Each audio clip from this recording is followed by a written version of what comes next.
Hello everyone, hope you're doing well. Today we are looking at the suggestions past developers for January of 2022, and this time we're going to be looking at the ground stuff, which should be quite fun. There's different types of vehicles across the board here, which at least for me is really awesome to see. One thing to note is I will be streaming later today. We will be doing a Q&A, so if you have any questions, make sure to pop in and ask them, and we'll go through them in the first few hours of the stream, probably a few hours after this video is uploaded. So, let's get into the vehicles.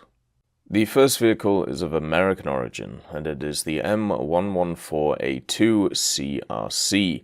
This vehicle is a combat and reconnaissance carrier. It was a family of amphibious tractor AFVs, similar to the larger and far more successful M113s, which were used by the US Army in Vietnam and also after. Though the prototype T114 recoilless rifle tank destroyer that we already have in game was the deadliest M114 variant, the best armed production model was the 20mm armed M114A2, armed with the same gun as the Italian R3 T20 on a hydraulically powered cupola.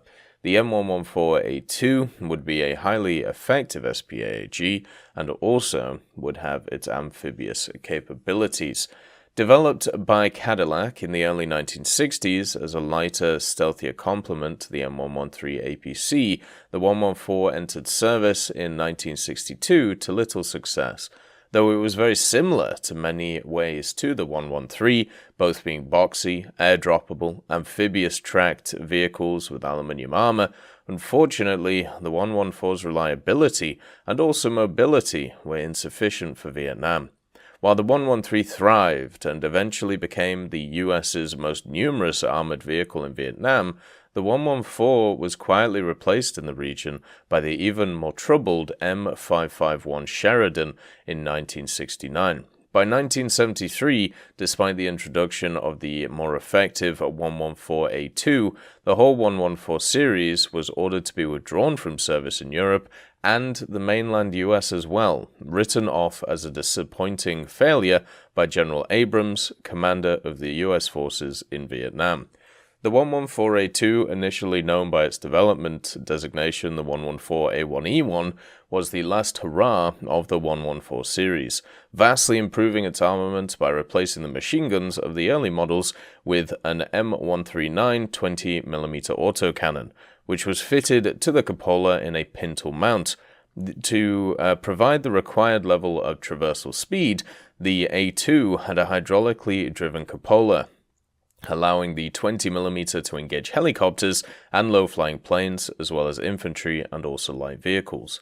Although their main guns have different names, the 114A2s and R3s have the same, or are the same, the Hispano-Suiza HS820 autocannon, which the US license-built version is designated the M139.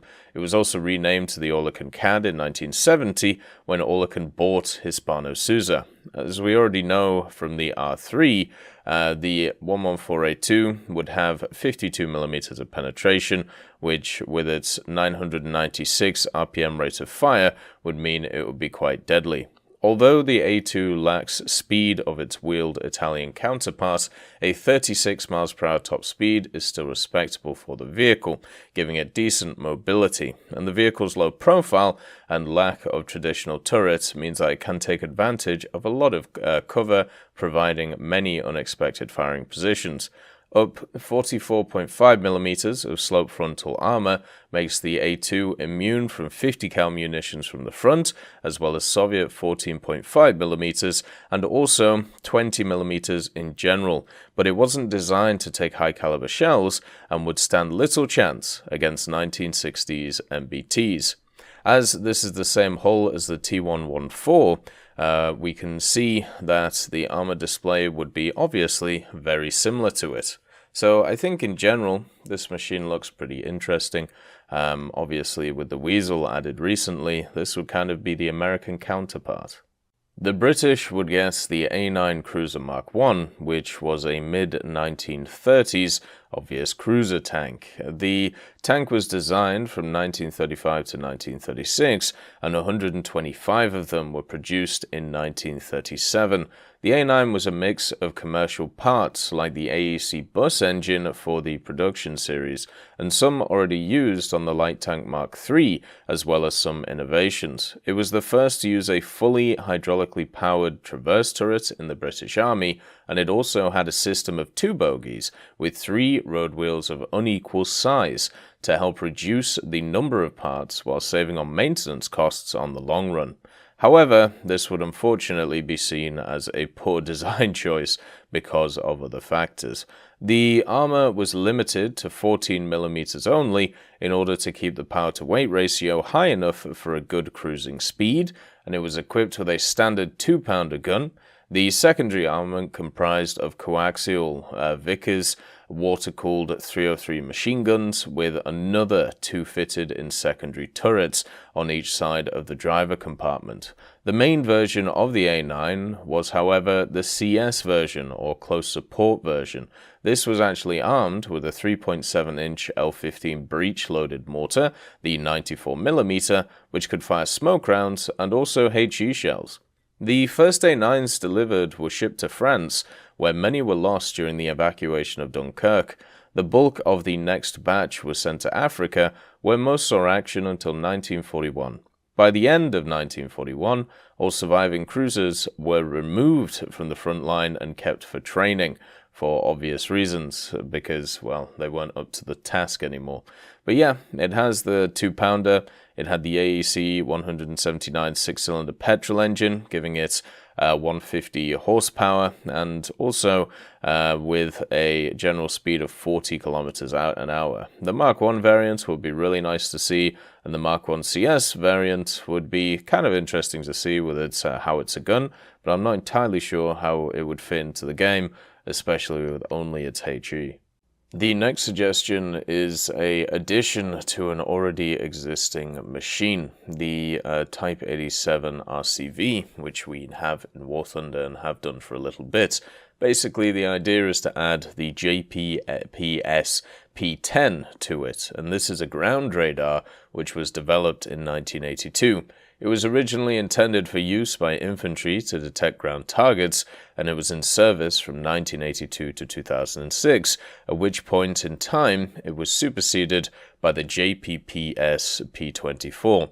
It's a non-coherent pulse Doppler radar on an X-band frequency, and as a pulse Doppler radar, interference is minimal, including from rain, and it can only detect moving targets within a certain range. It has 2 modes, a detection mode and also capture mode. The detection mode simply detects moving targets, capture mode identifies moving targets and displays them on the optic. The azimuth and vertical angles are controlled by the operator through an optic on the side. And this machine on the Type 87 RCV, it would be mounted in the front of the gunner's hatch. So this would basically mean in-game that this is right on the gunner's sight where the 3 bolts are located, and it's known that a ground radar can be mounted on the Type 87 RCV, but the original documentation does not specify which one. The JPPS P10 fits the shape when compared to the image shown, and also fits the purpose for the RCV. So basically, the 87 could get itself a ground radar. The Chinese get an offering of a top-tier MBT in the form of the Type 99A, or the ZTZ 99A as it is known. Now, one thing to note is this article is written really weirdly, so I thought I'd read it verbatim just to kind of show you what I mean. And obviously, proofreading is very important when it comes to past the developer stuff. If you don't proofread what you write, get somebody else to do and give you some pointers. So the history of the Type 99A is that this tank started developing after the Chinese military finished developing the regular Type 99 MBT when the development was finished in 2001 and entered service in 2001 until the present day. So this tank started developing 2 years later after the regular Type 99 MBT tank entered service. So the Chinese military started developing the Type 99A MBT in the year 2003. So this tank was developed by the China North Industries Corporation and the 201 Institute, and it was built for the Chinese military to use in battles or missions. Then, when they were done building the tank, 4 years later, in the year 2007, the Chinese military started testing their new prototype main battle tank to see that if their prototype is ready for service, or to see that if their new prototype was successful or not. Then, 8 years later, in September 2015, this tank was first unveiled to the public, or first introduced in the Chinese military brigade or parade in Beijing, China, to reveal their new prototype tank that was going to enter service, the capital of China. But I'm not sure if I'm correct or not, but when I search up Google about this tank, I saw that this tank entered service in the year 2011, that it was collected from Wikipedia, but I'd say it is probably not true because sometimes Wikipedia information is not always correct, so I'd say it did not enter service in the year 2011. But what I think is that this tank entered service in the year 2015 because since it was introduced in a Chinese military parade in the year 2015, I'm assuming that this tank entered service in the year 2015 until the present day. Also, since the tank has the most modern tank for the Chinese military to use, which I'm assuming that the Chinese use the Type 99A more than the regular Type 99, since the Type 99A is an upgraded and improved version of the regular Type 99. I rest my case.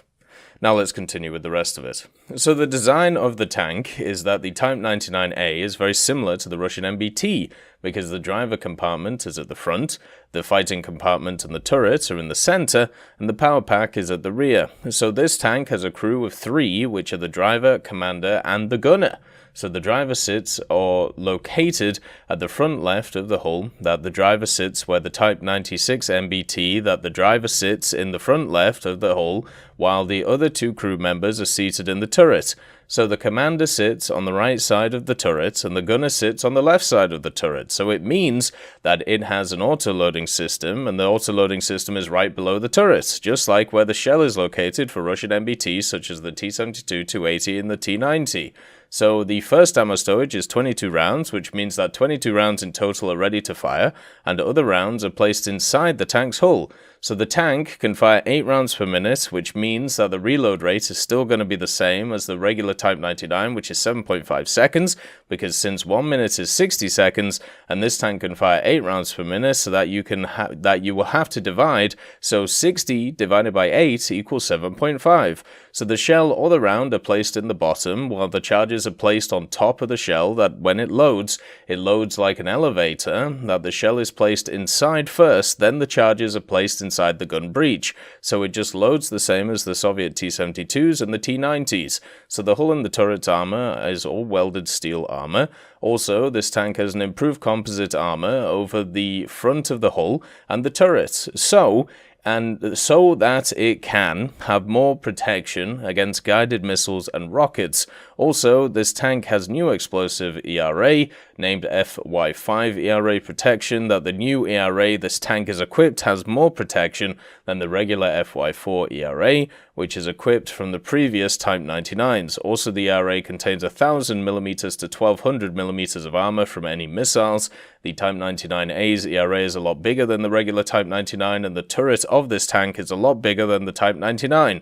But the length of the Type 99A is a lot shorter than the regular Type 99. The turret of the Type 99A has improved a lot. When a shell, or any shell like the German DM-53 APF-SDS shell hits your turret, it would be really impossible to penetrate because of the ERAs, so the turret armor has improved. Also, the turret armor has improved by when you see the regular Type 99, that the gun breech is very opened, that it could easily be broken or destroyed, that the Type 99A's gun breech is not like that anymore. The area of the open space gun breech for the regular Type 99 is now covered with ERA for the Type 99A. I believe that the Type 99A's front armor upper front glacis armor is the same, and the lower front plate is still the same. But if a shell hits your lower plate with an APFS-DS round, it would ammo rack you because the ammo is placed below the crew members, which is not good. But if you didn't bring a lot of ammunition, it would kill your driver and your engine or transmission will be destroyed. The side armor isn't that great, that it is not that strong, because it could also be ammo racked when any type of shell hits your side armor. So, as you can see, the person who has written this is not a native English speaker, which is completely fine. But one thing has to be noted, and this is something that is continually failed at when it comes to the passive developer stuff, and makes doing these videos increasingly harder. And also, if you're a dev trying to understand this, remember this would have to get translated into Russian and then probably summarized, because a lot of this information is either repeated or the way that it is written is confusing. It's just going to be an absolute mess. If you are going to, being a non-native speaker of the language, put out passive developer stuff, which is good, you know, everyone should make suggestions, find an English person to proofread it for you, and make sure that they do. Otherwise, it's going to be stupidly confusing for the people on the other end, and somehow stuff like this gets passed. My guess is the suggestion moderators aren't even reading this, because there is no way you could get through this and think, ah yes, this information is concise, it makes sense, and it's easy to understand, because it just isn't. The Italians get a Leopard offering in the form of the Leopard 1 Thetis. Now, the Leopard 1 was obviously used a lot by the Italians. They bought them off Germany. They also licensed produced them as well. They were very similar when it came to the German-produced ones. And the Thetis idea is basically a new sight on the vehicle as well. Italy's Otto Melara had decided to experiment with the Officin Galileo Thetis, which was a thermal infrared sight system made in Italy. This special optic would allow tanks to utilize both night and thermal vision to increase the visibility of the crew and allow them to pick the targets or pick up targets day and also night. This optic was tested on the OF-40, and then also it was later mounted onto a Leopard 1.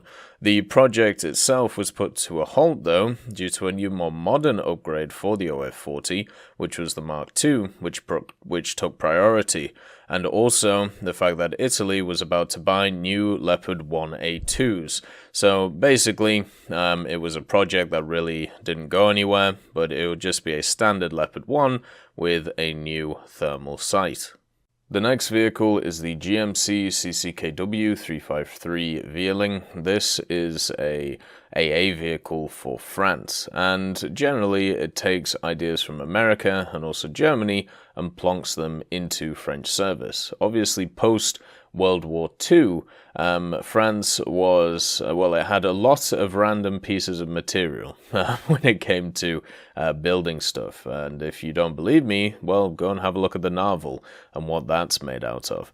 Basically, post World War II, France needed an SPAA, and the liberation of France, there wasn't really any Stukas, or there wasn't anything like that anymore. So they needed to find a solution for creating a mobile AA that they could use in case anything else happened. So they created a prototype. This came out early in 1947, and there was an order of 35 vehicles made on the 13th of March 1947 to build this vehicle. And basically what it is a GMC base, and then a quad 20mm which sat on it. Basically, they already had the 40mm, which had good medium range, but they needed a close air support gun aside from the outdated 13.2mm gun that they were using. So they decided the 20mm Flak 38 was a much more effective gun at dealing with low-flying aircraft, and also would give much more suppressing fire compared to the 40mm. So they went with the quad 20 on the back of this flatbed. Sweden gets its evaluation Shermans passed, which could set a very, very bad precedent when it comes to the game. By 1945, the war was over. Victory in Europe, then also victory in the Pacific. Months later, Sweden had its own experience with armored vehicles, but non-grizzled or battle-hardened as the Americans, British, Germans, and also Russians. In 1946, and also 1947, the Swedish army purchased 4 Shermans from British surplus, and those Shermans were handpicked and never were the same. They bought a Sherman 3, which was an M4A2, the Sherman 4B, which was an M4A3 with the 105mm howitzer, the Sherman 5, which was the M4A4, completely stripped off any of its armament, and the Sherman 5C, which was the M4A4 Firefly, and this specific one had a Chrysler engine. For an unknown period, starting early as the purchases, the Swedish used the Shermans in numerous field trials and performance trials under field-like conditions. Numerous reports were written about the trials and the performance. Not much else is known about the Shermans in Swedish possession. They may have become demoted to shooting range targets. The 3 Shermans, the 3, 4B, and 5C, were underrated and rather forgotten bricks towards the Swedish armoured vehicles, as we know, giving the Swedes the impression of how the others designed their tanks and what design considerations that they needed to take into mind when picking a tank fit for the rather diverse field conditions of the north. Since the others had Sherman tanks and Sweden did legally have them, so they didn't capture them. They bought them and operated Sherman tanks to limited extent, as they were for study and evaluation purposes only.